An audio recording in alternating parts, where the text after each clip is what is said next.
All right.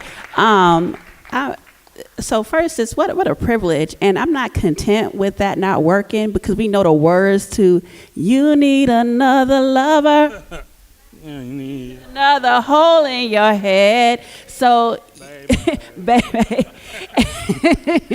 And so, on behalf of the University of Minnesota, I just want to apologize. This happens in our classes all the time. And hopefully, this is a cue to the administrators that they really need to upload it. Do you want to try again? You know, I mean, why don't we just go into we'll go into Q&A. We'll come back to you. All right, we'll come back. I'm not going to trust it just yet. So. Okay. All right. So at this point, so let's just give it up for Greg Tate, Alexander Wahelier. Yeah, give it up real hard. Give it up again. No, give it up. No. These two are legends. I mean, Greg Tate is a legend. Alexander Leahy is a legend in the making. So we are very privileged to have their perspective on Prince and Black. Play it. So y'all just like, yes. All right.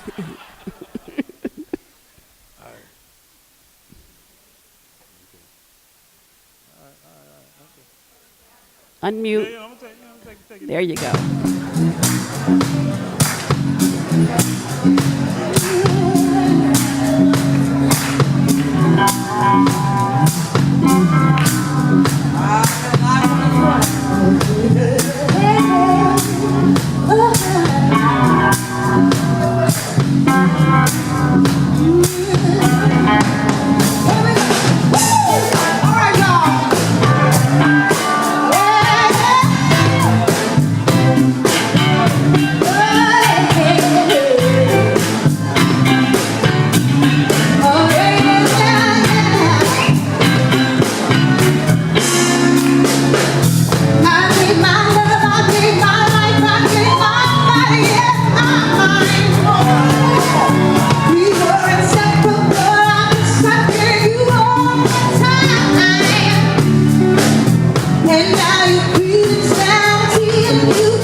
All right, thank you. And as a Black feminist, I love when we end on a Black woman's voice and a Black woman's interpretation of Prince. And so, yeah, thank you for that. So let's open it up for questions. And just as a final thing, I would just say that if you have a question or if you have a point, try to keep it within a 2-minute just so that we can get a diversity of perspectives from the audience. And if we have time, I may even ask my own question. So we have one over here. Do we have another one? We have we have over here and over here. So we have 3. So we're going to start. Yes. Thank you. Alexander and Greg, maybe you can both weigh in on this. Given Prince's regular attitude of being a contrarian, in that wherever there was a status quo or a trend, he would regularly do whatever the opposite of that was. And given at the peak of his, whether you want to call it androgyny or black femme or whatever, could be argued to be the Love Sexy album cover and Love Sexy tour book cover, etc., and Camille, would you argue that that was his initial contrarian reaction? And I say initial because he went on to later work with both of these groups to the hypermasculinity of Public Enemy and NWA. Yeah. Would you argue that the peak of Prince's black feminist or androgyny was his initial contrarian reaction to the hypermasculinity of Public Enemy and NWA? No? Okay.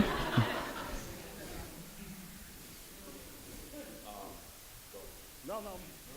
Follow through. You know.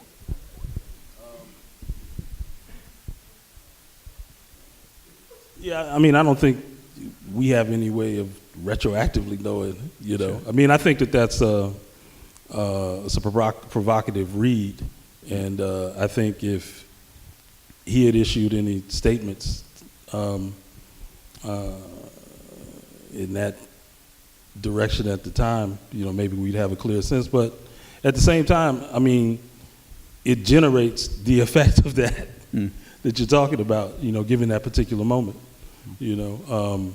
And so whether it was, you know, intentional or, you know, kind of a sly but a flamboyant comment, you know, a way of kind of pushing against that in the moment.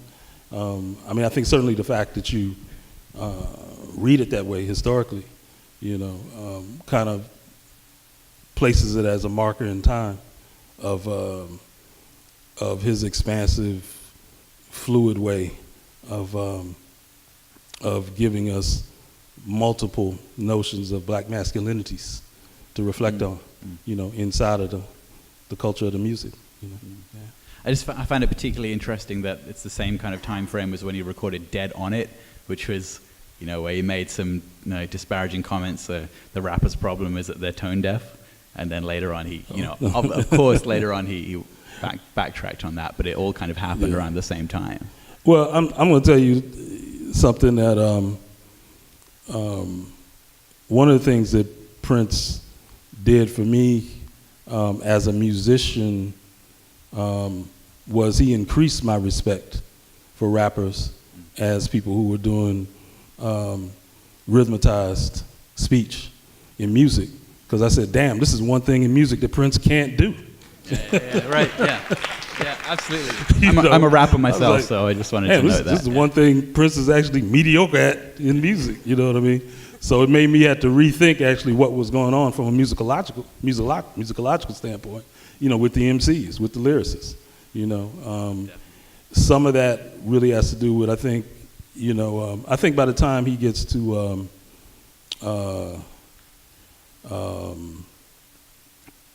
You Sexy MF, like he's found a cadence and a voice that's true to him, so there's a little more respect for the art form that's kicked in, you know what I mean? But, I mean,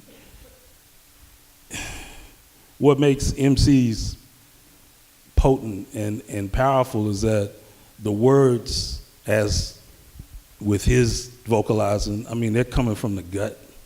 And they're coming from, in some cases, an identification with the gutter, if not literally from the gutter. You know what I mean? So, yeah. We have someone over here. I wanted to say something a little bit more than just no. Good. Although I do like just saying no, too.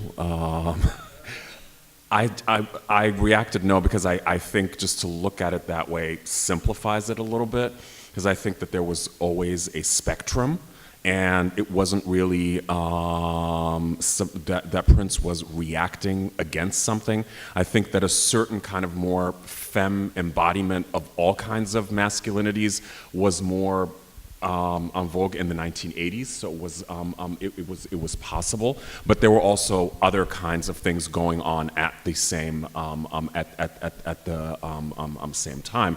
And I mean, for me, the question would be, would it even have been an option for him during the 1980s to act in the way that he did, you know, in the later eras, like beginning with Sexy Motherfucker and things like that, where it was really clear that he was sort of trying to take some of that stuff back? Would he have, you know, be able to become Prince if he had performed his gender in that way, as opposed to what he did end up doing? So, thank you. Thank you. Over here, Alexis.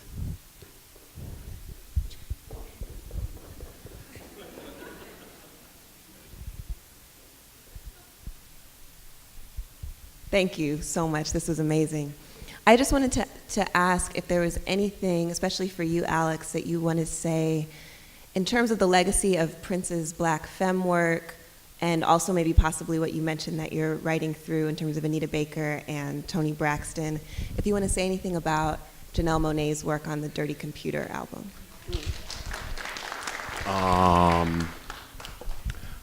I can't speak, or I can't really speak that much to the jury because it's, you know, new and things like that. I mean, I definitely think that, yeah, I mean, Prince mentored her. You know, she was part of the lineage, like Beyonce, like Mariah. There were only a few musicians that he respected. And what I would say with even more than musically over the course of her career, what Janelle Monáe has really done is kind of the visual stuff, right? To really use that in a way that Prince did and not many other A, black musicians have done, and B, generally don't have the opportunity and the financial means to. And in terms of thinking about the gendering of the black singing voice, and also, I mean, I'm thinking about it in relationship to the kind of effective labor that particularly the black femme singing voice is asked to do.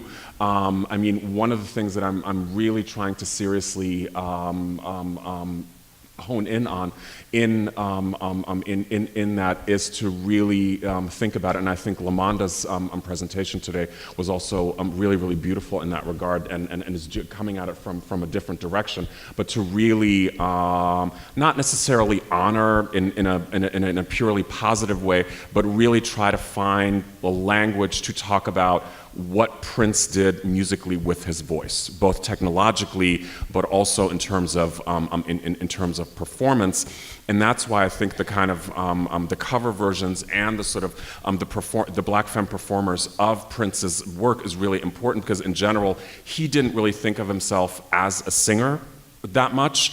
And I think that I would sort of read it that he also fell into the trap of always kind of downplaying the voice as an instrument, right? Even though he was clearly aware of it, but I do think that that's really, particularly in terms of the history of R&B, that's really where he's left his, I think, his most lasting musical legacy, particularly for black femme performers, and sort of opening up the way that they use their voices, right? I'm thinking particularly here of folks such as Mariah Carey and Jasmine Sullivan, and in the way that they use all these different registers of their voices, and whether, of course, other performers had done that, but Prince really did it consistently, and they have also now done it consistently, whether they that would have been possible without Prince's work in that in that regard, and also thinking about his specific use of the falsetto, like him and Sylvester, as very, very different from the kind of more traditional R&B use of male, masculine uses of the falsetto. So, thank you. Here's here up front.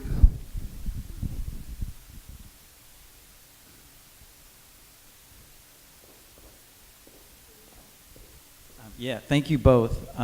Alex, especially, I was wondering if you came up in any research, like what the points of entry were for Prince in his early engagement with queer culture and imagery. Were there communities in Minneapolis, or were the audiences that were coming out that he was kind of responding to? We know, like you mentioned, later on he had formal relationships with artists, but I'm interested, I wonder, like, where in his circle was this coming from, and maybe that says something about what black queer life was like in Minneapolis in the 1970s. I probably know more about them, but I mean, you were talking about Washington, D.C. I actually don't know, so. And I'm also really trying to move away from, yes, acknowledging Prince's queerness, but that doesn't mean that he actually has to be queer, and I think that that's okay, right, to have the different levels.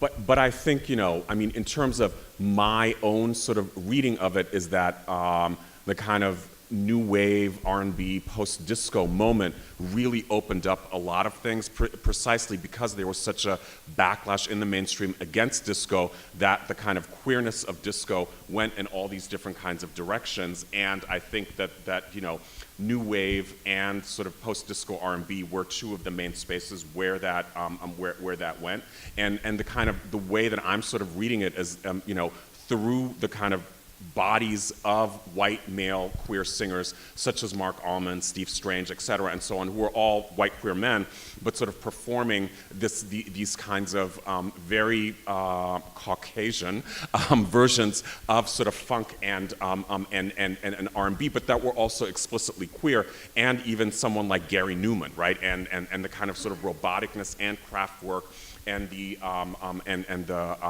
queerness. So that's kind of how I'm sort of reading it in relationship to New Wave. But then, of course, I mean, the whole Sylvester in terms of his singing style influence, it's not really Little Richard is acknowledged, but Sylvester was never acknowledged. But I think, of course, it's a clear precedent there, right? And when Prince is recording For You and the Prince album, that's when Sylvester was at his height. But biographically, I don't really know anything about that. So, do you think he or if he did actively court these audiences or cultivate these audiences? Because there are times where he's just like, move away. I mean, the thing that I realized when I went to that controversy show was that this is a zeitgeist convergence.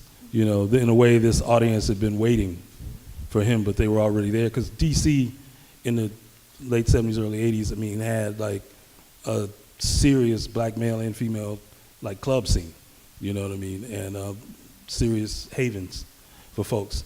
And they were just there. When the 930 Club opened up, which is kind of like DC's new wave punk mecca, those kids were there, for certain shows. And but yeah, definitely at the Prince show, that was the core audience, and queer community, gay, lesbian, black community in terms of his generation. Those were the first folks in DC that I knew to really, really embrace him in totality, and particularly around, Dirty Mind and Controversy.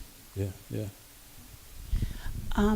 Before we open up another question, I just want to raise a question that's been vexing me throughout the course of the entire conference, and it's only something that only came up on only really one panel, except for maybe symbolic references to, some black women. But what was Prince's relationship to black womanhood specifically, and not just the black femme, such as you're using it? What was his relationship to, not just black female artists who appeared, in his work, but also to black mothers, black women, black womanhood in particular, and how can we relate or think about his relationship within this larger spectrum of black community politics? And I raise that because a lot of the reasons, kind of like the way in which people describe his gender play, right, and his use and performance of femininity, it's oftentimes a very idealized form of femininity, which would be white femininity, right, unless you want to make the case that it wasn't. So I was just interested in kind of like you guys' read and take on that in terms of your research and thinking on Prince and black womanhood. So are you saying that the way that it's usually read is that he's performing white womanhood? No, the way it's usually read is he's performing a particular type of femininity. Okay. Which is unraced, but when it's unraced, it's read white. Okay, but my whole point is that it's very raced. I mean, that's why the whole black femme thing, right? And I mean, if you sort of look at the specifics, not only the side eye and all those types of things, but the head wraps, like the way that he sort of comports himself, et cetera, and so on. It is very, very clear that it is. I'm just choosing to call it black feminist because I don't. But of course, it's also adjacent to black femininity, and it's not. To me, in my reading, it's like he never really performed anything that I would read as either deracinated or white femininity. It was always very. I mean, I think that that's kind of, since the panel is called Black, that might be the blackest thing about Prince performatively. that when he sort of did the whole androgyny bit, et cetera, and so on, that it was always really, really in clear reference to black feminists, whether this is a black feminist coming from black queer femme men, or from black straight and queer queer women. And I think in terms of the folks that he surrounded himself with, it was a little bit different. But just staying with his own performance, I would always read it as explicitly black. So. Well, I mean, I think, we can look at it on multiple levels. I mean, one of which is clearly the embrace of, I guess in the beginning, in the mid to, unfortunately, what we would call now later career, of, the divas, the grand divas, the grand dames. I mean, Shaka, Mavis, Rosie, what that, and what those voices and the power of those voices and the presence of those women on stage represented to him culturally, musically, theatrically, and then you have the Pandora's box of Under the Cherry Moon, directorial project, where representationally, just the placement of dark-skinned black women in that film. I have a friend, a great scholar, Tisa Bryant, did a presentation at another Prince event that was organized by DJ Lene Denise in L.A. But what Tisa did was actually, she went through Under the Cherry Moon and actually extracted every scene of dark-skinned black women in the background, and just lined them up and sequenced them. And it was clear, that, I mean, certainly for myself as a viewer of the film, like, it's that thing where there's some subliminal statement that's being made across the course of the film, but it's not until you see cumulatively, like, the way in which these women are positioned as commenters and spectators on him, that you really get into some real kind of enigmatic areas in terms of his intentions, and even some of his anxiety around having to acknowledge these particular kind of figures of black womanhood in his world, and at the same time having to feel like he has to express an alienation, a displacement of them, but at the same time feeling like they're always there, and they're going to be the ultimate adjudicators of his being, I mean, I don't think, we've begun to, read the kind of final, close analysis, of Under the Cherry Moon in terms of the way identity, shadeism, sexuality, is represented in that film, and how it relates to that particular moment in his career, and whatever kinds of sexual tension or friction or anxiety, is provoking, these representations. Because, we know, if you direct a film, you're living, with that sequence of images for months. Yeah. So, they come to mean something very specific to you. We just, but I don't think I could say, like, I have a definitive answer what that statement was. It was just Tisa Bryant's presentation made me realize, wow, this is an obsession that's being cinematically expressed here. And I mean, the other thing that's interesting, just also thinking over the arc of his career, maybe he did it later because I wasn't paying that much attention in the later years, but I mean, of course, is also in the work in the 1980s, the obsession with his father as a musician.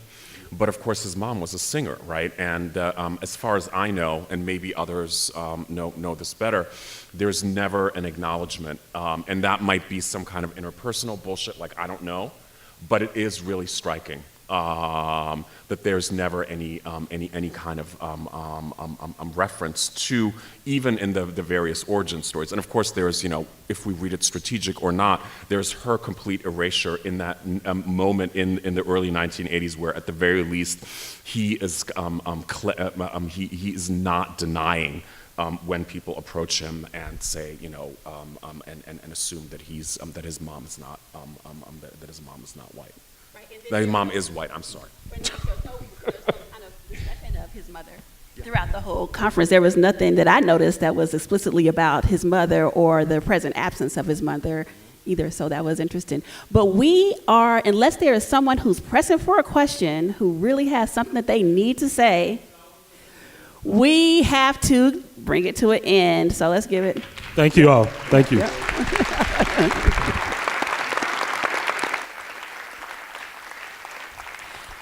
And so now we're going to move into some closing remarks by Arun Saldana, the chief organizer, as well as a closing sermon. We're going to be leaving you with a sermon by the brilliant Sangadore Akinwole.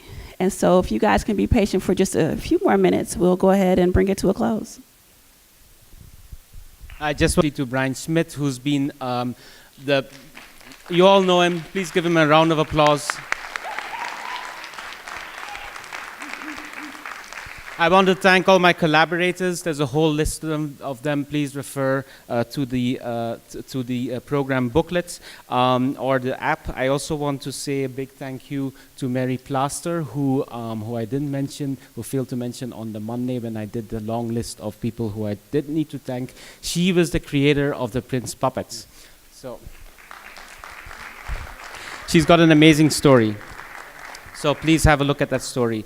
And otherwise, this couldn't have been possible without a whole team of people. They've been running around, they've been sweating, they've been, dealing with all sorts of mini crises. So I'm very happy that you all enjoy this. There's not going to be another one. Sorry, a lot of people have been asking this, but this is it. This is the first and last Prince from Minneapolis conference. Of course, there's going to be other ones in other places, but that's it in terms of Prince from Minneapolis. Thank you. Yeah. Thank you, Arun. Wait up. Let's come on over here. Arun likes to keep time, and he's really afraid that they might turn off the mic, and if they do, what are we going to do? We're going to keep going. So come on up here, Arun. And we just, Susan. Oh, yeah, so Arun has really been working super hard on this for a very long time. It's been an amazing 2 to 3 days. I think probably the most amazing thing about this, though, was Arun originally thought of this as a celebration of Prince's 60th year, possibly with Prince present. So that was a very large change he had to deal with and turned it into an amazing asset, I would say.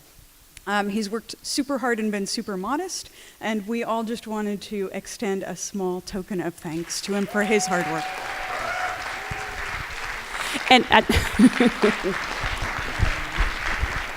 And we should also say that Arun, give it up.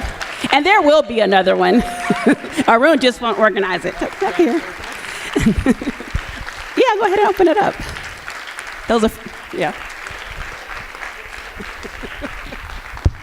And we also want to acknowledge other members of the organizing committee, including Emma Balaz, Sumant. If you're a part of the organizing committee, could you please stand up and raise your hand so you can just get some love?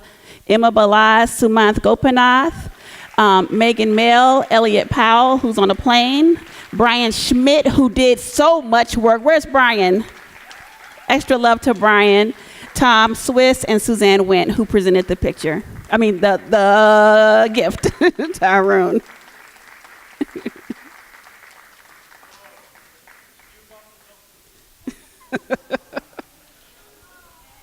I did a paper on this in Manchester. Got to get my LP player out. You got to look, 12-inch, I believe. There's 2 versions, and Housequake on the other side. This is wonderful. Thanks so much. And now I want to introduce Sangadore, and I want to encourage you guys to stick around for something really incredible, who's going to come and going to offer a few closing words to this remarkable gathering celebration of Prince. Come on up here, Shango.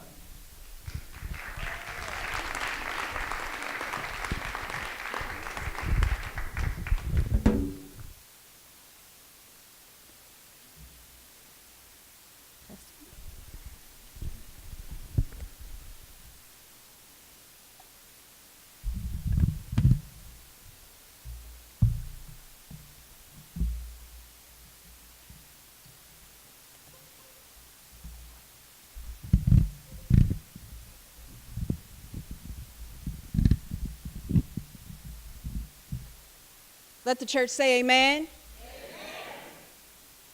Let us assume a posture of love. Love as prayer.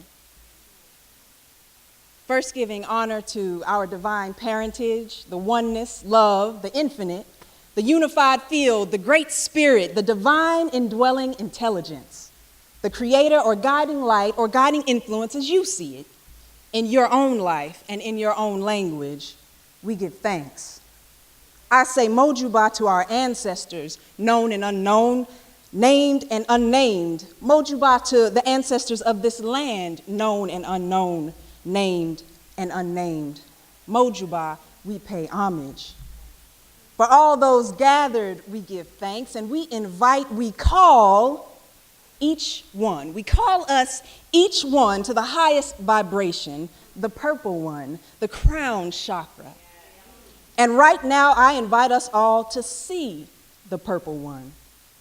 As I invoke the spirit of this vibration that has moved us all in the spirit at one time or another, the sun, the prince we have gathered in honor of. I invoke that our seeing and our speaking might honor the quality of light this Prince of Peace has made possible. That we gathered here and all the speakers and contributors, we will find the words that we do not have yet. Amen, Audrey. That we do not falter in the face of our fears, but celebrate the black, brown, and the queers. That we be present with the shifting and uneasy landscapes of our various supported and unsupported, accommodated and unaccommodated abilities.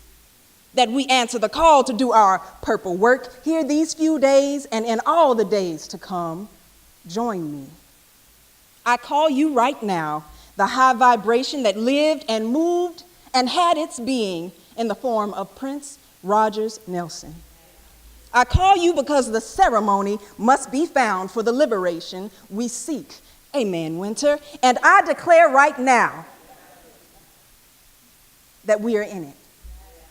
Ceremony found because 2 or 3 are gathered, found because we be here making love, and I hear the sound of heavenly angels crying. I feel the tears of joy pouring down. Ceremony. The ceremony that unlearns the self and awakens to the new creature. I declare the ceremony has been found. The ceremony that ushers in a new purple dawn, like Prince's oral vibration and divine dance, ushered in so many new possibilities through his life, legacy, love, and generosity, humility, and power. I declare the ceremony has been found. An emergent strategy founded on a wish, a song, and a prayer. I declare the ceremony has been found. And we transform this ceremony into a ritual for releasing the invisible love energy that lives in this space, in us, that all under the sound of my little old voice might be moved, might be transformed to ego death, to prismatic gender joy. Oh, won't somebody pray with me? Might be transformed to ego death, to prismatic gender joy, to ululation in the presence of Harriet Tubman's testimony. Let us remember our black Moses who declared, "My people are free," as we invoke our purple Moses who sang, "I will die for you." I declare the ceremony has been found today to activate the purple one, the purple vibration, the highest praise, the only thing that there is. Love. Love as the master plan. Love as the mother plan. To activate it in the hearts, minds, and bodies, souls and spirits of all those gathered here. The ritual is ready and unfolding. Won't you come? Won't you come on in? The pathway is ceremony. The doorway is ritual. Let our destination be love. Love at its highest, its purest purple vibration.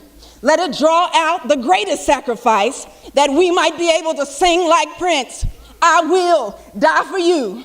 Lay down gender binaries. I will die for you. Lay down racial division for interspecies interdependence. I will die for you. Lay down capitalism for accountability. I will die for you.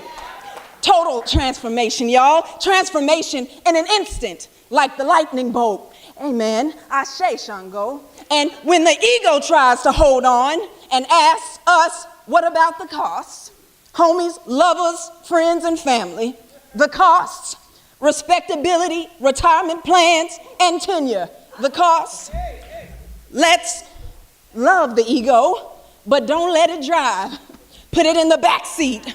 Let the highest vibration, the highest Prince consciousness, the purple one, drive us toward a new horizon, a new dawn. Let us be mindful of whose fantasy we are living and loving in. Let us take off those old masks. Let us all be changed right now as we invoke this energy, changed in an instant, in the twinkling of an eye, changed in the twinkling of an eyelined and mascara-adorned eye. We shall all be changed. And with new life, let our testimony be, I'm not a woman, I'm not a man. I am something that you'll never understand. Good God Almighty, let our testimony be, I'm not your lover and I'm not your friend. I am something, y'all, something that you will never comprehend. Never comprehend without your laying down and letting go of what holds you down and back. Oh, won't somebody pray with me? Letting go of what holds us apart. Never comprehend until we let love blow our minds. Does anybody know anything about that? Let our testimony be, no need to worry, no need to cry. I'm your Messiah and you're the reason why. You're the reason. Christ Almighty, let our testimony be, darling, darling, I will die for you. Let us rise above the paradigm of sinner that we've been told. Let us be fire for one another when we're cold. Let's make one another happy when we are sad. Let's make each other good when we are bad. Let our testimony be, I'm not a human, I'm a dove. I'm your conscious, I am love. Sweet, sweet spirit, let our voices ring out. Let our joy be overflowing. Let us say and mean it when we quote the scripture. Yeah, you, and you, and you, and you. I will die for you. Would you call it? Would you call his name? Let him hear your voice. Join me in this invocation. Call it. Call his name. Prince. Prince. Prince. Ashe.